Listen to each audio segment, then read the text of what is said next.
Hello everybody, happy 2024.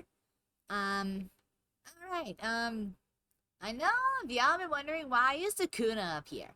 Well, I did a video on him about a few months back, and considering that I haven't made a single video on Sukuna now, since I was waiting for the Shibuya arc to be fully aired on TV, or fully aired or fully finished, so I can talk about it. Since I'll talk about Sukuna first. So, yeah, I already talked about the previous stuff that he did all the way back in season 1. So if you want to hear about that, I know there may or may not be a little bit of spoiler for anyone who hasn't seen Jujutsu Kaisen. I recommend you watch it, but some scenes are not for the faint of heart. So if you have a weak stomach, don't watch it. Considering after episode 5, I might want to stay away. Or if you haven't read the manga yet, what are you doing? Read it. It's really good. Well, actually, first read Jujutsu Kaisen 0 first. Even though it's a separate story, it'll still like delve into like what's current since there was a change of protagonists. So I'll talk about that character some other time if you want me to. But we have to talk about Sukuna. Yes, Sukuna. Ryomen Sukuna, the king of curses. And I get to talk about him through the second half of season 2, the Shibuya incident, and how his playing part pretty much just wrecked everyone's day. So, he fully awakens in the Shibuya station, having not the two characters, Mimiko and Nanako, feeding Yuji, an unconscious Yuji, after his fight with Chozo, a death painting brother. I guess since I'm gonna say this now, I know I'm gonna do it in my Yuji video, which I haven't made yet, is that Choso, Etsu, and Kenjutsu are basically related to Yuji in some form or another, to be honest. I won't say who, but I will get to that later when they fully reveal it in the anime. But if you're into that manga, I won't spoil it until the anime has fully revealed that said character who's inhabiting a other certain character's body. So, yeah, I'm not gonna do that yet. Um, and then Jogo comes up and he also feeds him he force feeds him 10 fingers. 10. So basically, he has about wait, so that mean like, oh, I'm thinking 11 fingers, but then I'm thinking, okay, so it's 15 fingers he ate. So he would have been 75% of his power by this point. He would have been so much stronger than he was back in the juvenile detention center, which is only like what, 2 fingers? And he bumped up to 15. Crazy. And first off, and the first people that he just brutally freaking murders is Mimiko and Nanako. And also before that, they kind of beg Sukuna to free a other character, or Suguru Gato, who I will talk about in another video if you guys want me to do that. To free him for a certain someone, I'm not gonna say it, and to kind of kill him, but Sukuna was like, all right, all right, just like get up. But after that split second they got up, I believe Mimiko is the dark-haired girl, and Nanako is the blonde. Which, gosh, she looks so pretty. I'm sorry she's a teenager, but dang. So Mimiko's head gets like completely like just cut from her body, and Sukuna just obviously doesn't care, because he's Sukuna, my god. And pretty much Nanako tried to, I guess use her a technique on her, but Sukuna eviscerated her too. And then he moved on to Jogo, and Jogo's like, oh, I don't want anything from you, I just want you to be fully revived. But then Sukuna made a proposition to Jogo. If Jogo can hit at least one hit on Sukuna, then he will kill everybody in Shibuya except for one. And by that someone, I mean that's Megami. He has full intent on using Megami for something, but we don't know what. And for manga readers, you know what it is. I'm not gonna say it. So, Sukuna and Jogo have, like, a big, huge fight, except Jogo isn't winning. Jogo is just getting hammered and hammered by Sukuna every which way. And there's even this one time where Jogo's little jump breaks off. Sukuna's like, the moonlight's shining. Really shows how pathetic you are.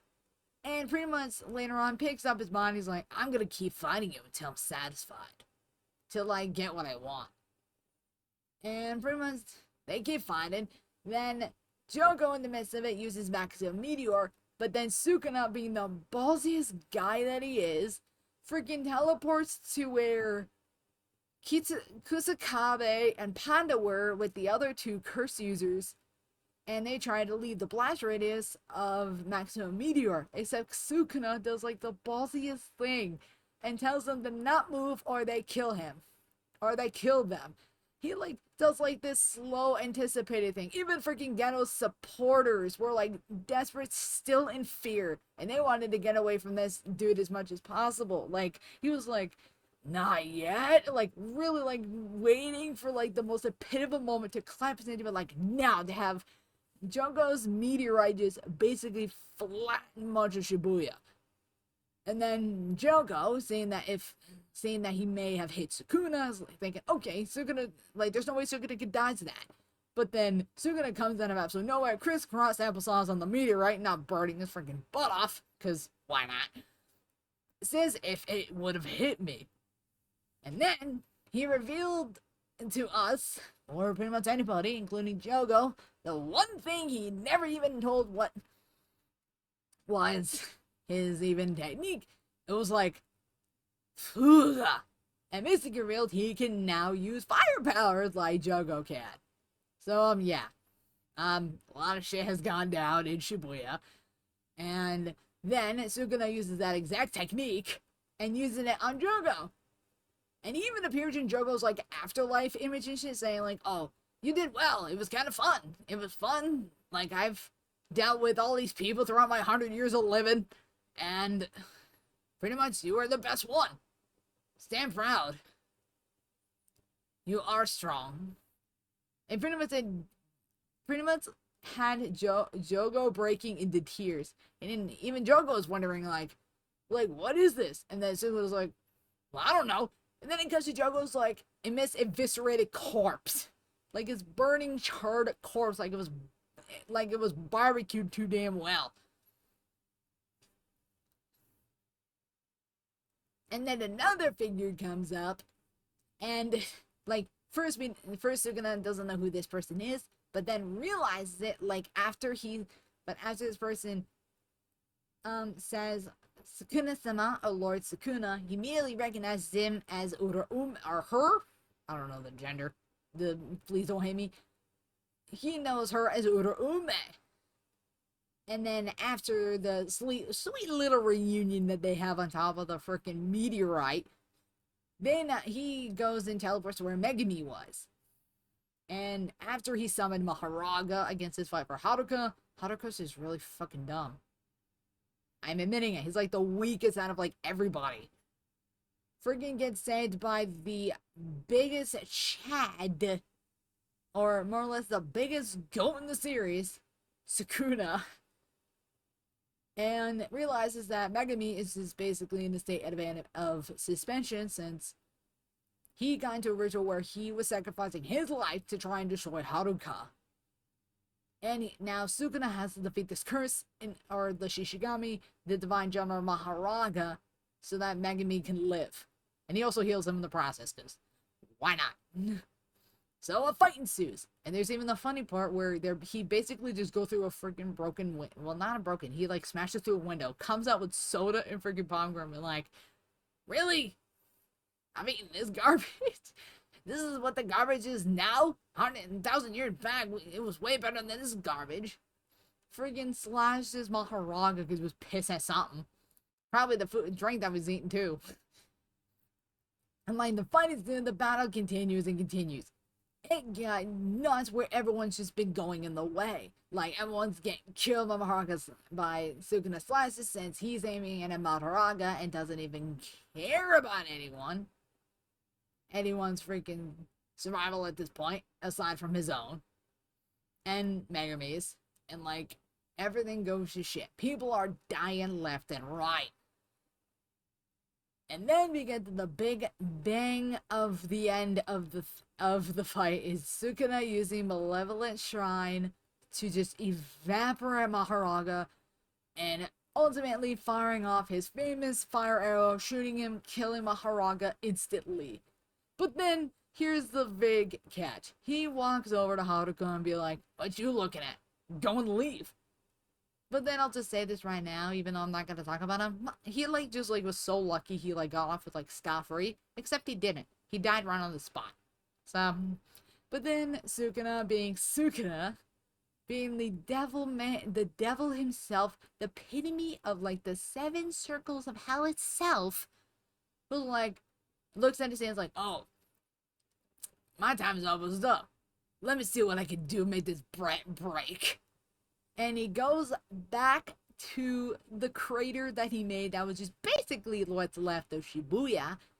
And he's like, "Take a good ass look." Traumatizes Yuji for the rest of his life. Is the biggest crater known to man.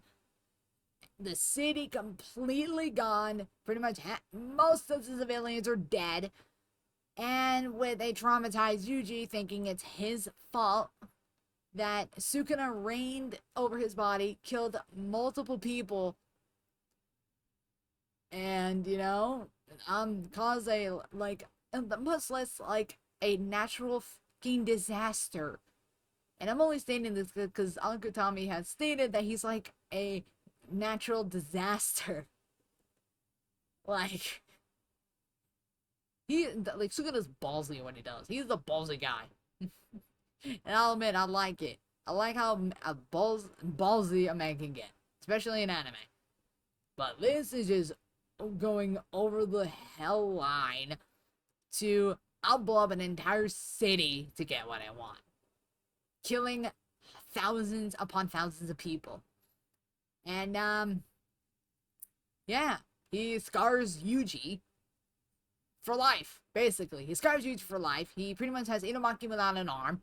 And Yuta's going out and starting to kill Yuji because of what Sukuna did. Yeah, this guy is just the epitome of hell. He is the epitome of hell, and I don't know, I seriously, I can understand why everybody can simp for Sukuna, especially in his other form that I will not talk about. I will not go into manga territory, at least not yet. I will not talk about manga territory yet. But I would love to say one thing. I know there's been going on with the controversy of okay, these people on Twitter, and I've kind of seen a bunch of videos on it, okay, this certain translator, I will not say her name because I don't want to give her that attention, doesn't even care about the translation of the show or the English translation of the show, and then she goes and makes a tweet saying, "Oh, our translators doesn't even speak Japanese." But here's the problem. They have to know Japanese in order to translate it right. You can't translate a freaking whole anime scene and not expect your workers to know Japanese. You have to know Japanese in order to, translate it right. Let's take, for example, freaking Sukuna's Malevolent Shrine attack. With Crunchyroll, for some reason, translating it as Malevolent Kitchen, except it doesn't even say that. I literally went to the JJK Wikipedia, and basically that's where I'm getting this picture from, is from the JJK Wikipedia, and it says Malevolent Shrine. And if they read Fukuma Mizutsu, it would have translated right. It's not Malevolent Kitchen, people, it's Malevolent Shrine. I wanted to get into somewhere just to let people know the mistranslation. And now they're spreading a controversy where even even the people over in Japan are not liking what this controversy is going over because a certain dummy decided to not care about translations. Even other translators don't even care what the translations look like. It's like as long as the thing's translated, doesn't matter if it's wrong, right, or wrong. But even I know I'm gonna say this, I want a correct translation of like any manga or anime to make it right within the source material. Like so far, like JJK has been kind of okay. I'm making only JJK an example because I will not get over the Malevolent Kitchen. Really, really, Crunchyroll Malevolent Kitchen. That is all right. Whoever, like seriously, I don't know. But then, like, especially with like Dragon Maid is getting like all the best stuff because the translator doesn't even care. Doesn't or the person dubbing or person trying to put the subtitles on it don't even have the correct translation from the source material. Like, dude, get your freaking translations right. You actually have to speak, you have to actually read Japanese. Oh, hiragana, katakana, and kanji to know that you're getting the stuff right and actually getting it from the source material. You can't just, make up a sentence. Like seriously, like a Dragon Maid with Quetzalcoatlus and Toru, like that one is just really not. I'm not gonna show it, but like it's stupid. It's stupid. I don't know why. Why does that have to exist? Like, and also I wanna even address the stuff that was happening at Mappa, considering that pretty much episode 17 said by like certain like some articles. I'll link the video to it in the description to know what video I'm talking about. But it was said it was like 40 or 30 some, almost less than half of the episode was complete. And all these like animators are like getting completely worn out. I know this is not a good start of the year, but I still want to keep it in people's minds so that the animators can at least have a break. Like, okay, I'll even say this. I'll say the animation for the Sukuna and Jogo fight, beautiful, albeit terrifying. The fight between Sukuna and Maharaga, that was just nuts, even though it was like less than half of it was done. Literally, less than half of it was done. And the guy currently who is the CEO of Mappa, I will not say his name, like literally needs to he needs to make the working conditions better. Like let his workers go home. Like like some may have families, some may have kids to go back to. They have a wife. Maybe they can go back to. I wanted to still be in people's minds that Mappa is not very much doing a good job treating their workers right, especially their animators. Like I get props to the animation team that did pretty much all of JJK, and it was even said that JJK Zero, the movie was only completed within 4 months. 4 months, and they pulled out a movie and it was successful. I give the animators props at Mappa. Like animators, if you're like hearing this, whoever worked on JJK, you deserve the praise. You deserve to at least go home, like take like a week, maybe a month break. And to be fair, I don't care if like a single episode gets delayed. I don't care if a whole season gets delayed. You guys are being taken care of. You guys are, like getting the help you need. Not with like, working under Mappa for almost a good certain days straight without any rest or sleep. Like, Mappa, let your animators go home. Like, please. Like, let your animators go home. Like, it's something that you're not even gonna care that your own animators are like gonna collapse out of exhaustion when they just get out of the street and get out and to go home. Like, and considering how the anime industry is now, it's like seriously, one guy left Madhouse who had the same crazy ass working conditions as Mappa does now, and the other, I forgot who his name was. He used to work at Madhouse, but then left to create Mappa. And Mappa has been dishing out like anime since they worked on pretty much all of JJK, all of Chainsaw Man. They're pulling out a movie this year, I think. And now, And they even complained that, oh, we put 100% into Chainsaw Man. And they're even trying to, like, think, okay, we can pull off the same feats as Usable and KyoAni. And for those who don't know, KyoAni is the one that make Kobayashi Dragon Maid, and Usable makes Demon Slayer. Yeah, Demon Slayer. They're thinking that they're gonna be on those kind of heights. But with your workers almost theoretically working themselves to death by this point, just let them go home. Like, the animators are doing the best that they can. Like, I appreciate the animators making this stuff. They love the anime series as much as everybody else does. Like, I like Jujutsu Kaisen. The next guy likes Jujutsu Kaisen. The animators really love Jujutsu Kaisen. They don't want this anime to fall, or more or less any other anime have to fall. But then pulling out projects after still being progress of, like, what, 3 other ones? They even did, like, the latter half season of Attack on Titan. Since I forgot what the studio what studio was currently doing, was not currently, but like before it was doing Attack on Titan. But then got stood in Mappa because they think it was, like, better to have a rushed ass freaking schedule. Like, dude, you're pulling, like, GT campus are pulling out almost like every Thursday, and that's not good.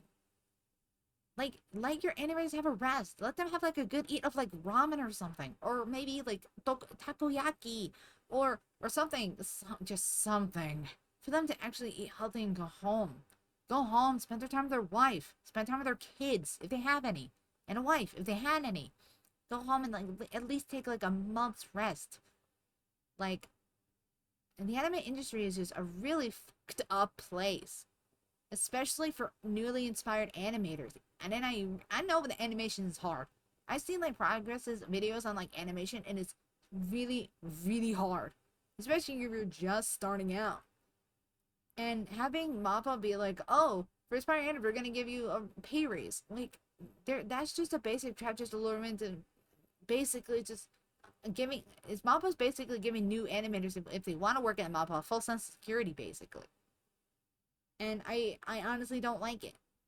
Honestly, don't like it at all. And this is just basically my personal opinion. Don't take it into freaking at heart. Don't take it into thinking it's this fact, but it's not.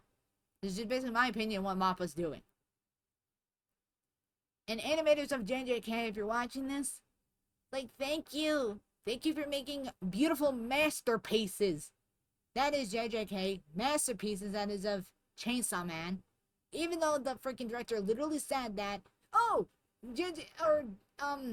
Chainsaw Man's not at close to the level of what Jujutsu Kaisen is. And it's just all about the money. Like, you shouldn't care for the money. You shouldn't care for the franchises you put under your label. Like, the franchises and all those fans. Like, the fans and all the animators that work their absolute freaking butts off to get it done. Like, I want to say all this because I want everyone to realize that there are really shitty people like that, especially in very high-end industries like the anime industry. And I want to give my support to all the animators and voice actors and the people who worked on JJK, Chainsaw Man, especially, and maybe a little bit of the final season of Attack on Titan. Like, I want to give my appreciations. I want to give my appreciation to them. I want to give my appreciation to all the voice actors who voice these beloved characters, English and in Japanese. Like, for Adam MacArthur, who voices Yuji, thank you, your voice is awesome. And Shuna Inoki, who voices Yuji in Japanese, arigatou gozaimasu. Or Ray Chase, who voices Sukuna, and Junichi Suwabe, who voices Sukuna. Thank you. Ray Chase also voices Chozo. Thank you. And Keiji Tang, who voices Gojo. Thank you. Your voices are really awesome, and I hope to continue to work on all your vocal performances. And Lex Lang, especially Lex Lang as Suguru Gato. Thank you. And Takahashi Sakurai as Suguru Gato. Arigatou gozaimasu. And I want to thank all the animators. Arigatou gozaimasu. Jujutsu Kaisen no daisuki. I want to say this towards the end because I don't want people to forget what Mappa's still doing. And it's getting hidden behind the limelight and no one wants to talk about it. But I want to talk about it too. I want to talk about it too. So, I'm sorry I had to end this video so soon. I know I took really super long to, super long to talk about it. Talk about Sukuna like that, but I wanted just to point it out. So, animators who made Jujutsu Kaisen, Chainsaw Man, and all the animes before it, thank you. And I really hope you guys get to go home to your families, your wives, if you have any kids, if you have any, your grandparents, if you had any, and all like the hard work you put into the anime to making beautiful animations like these. And thank you for the voice actors who work so hard on the characters to make them come to life. And, like, give these animators a raise, dude. Give these animators an actual pay raise. Come on. They worked hard on this. Reward them for their hard work. Like, Papa, give them a pay raise. Come on. Pay your freaking animators right. And not have it just be bullshit. So, I'm sorry I had to make a video like this, but I wanted to state my point. So, or I guess state my own opinion on it. If you like this video, be sure to like, comment, and subscribe for it. And please, so click on the notification bell if you don't want to miss any of my other uploads. And I really hope that 2024 will get better, especially for the anime industry, especially for all the animators.